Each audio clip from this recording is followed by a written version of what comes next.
بسم اللہ الرحمن الرحیم نحمدہ و نصلی علی رسولہ الکریم اما بعد۔ بات کو اچھی طرح سے سمجھیے۔ ہر وہ ماں جو یہ سمجھتی کہ میرے قدموں کے نیچے جنت ہے، اور ہر وہ باپ جو اپنے آپ کو جنت کا دروازہ سمجھتا، اچھی طرح سے سمجھیے میری اس بات کو۔ اگر ہم اپنی اولاد کی گمراہی کا ذریعہ بنے، ان کی گمراہی کی وجہ بنے، تو سمجھیے بات کو، پاؤں کے نیچے جنت اور جنت کا دروازہ نہیں ملے گا۔ اگر ہم اپنی اولاد کی گمراہی کا ذریعہ بنے یا گمراہی کی وجہ بنے، سوچ کے دیکھو، جب بچہ سمجھنے کی عمر میں ہوتا، وہ سمجھنا شروع کرتا،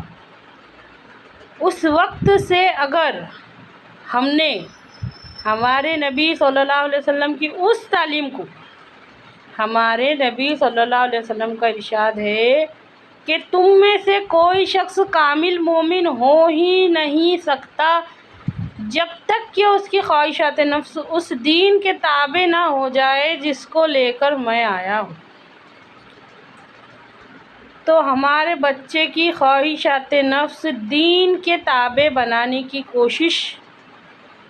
کر رہے یا نہیں کر رہے، غور کرو، غور کرو، سوچ کے دیکھو۔ نہ اس کو راہب کا پتہ ہے، نہ اس کو دشمن کا پتہ ہے، نہ اس کو دوست کا پتہ ہے، نہ اس کو دین کے مطلب کا پتہ ہے۔ اچھی طرح سے سمجھے اس بات کو۔ ممکن ہے کہ سیدھے راہ پہ چلنے والا سیدھے راستے پر، صراط مستقیم پر چلنے والا چکنی سڑک ہونے کی وجہ سے گر جائے، پھر اٹھے، تو اٹھنے کے بعد دوبارہ وہ جب چلے گا نا تو وہ سیدھے راستے پر ہی چلے گا۔ لیکن اگر کسی انسان کا رخ ہی مڑ جائے، اس کا مقصد، اس کی منزل، اس کا فوکس صرف اور صرف دنیا ہے، صرف دنیا، صرف دنیا، آخرت کا کوئی تصور ذہن میں ہے ہی نہیں،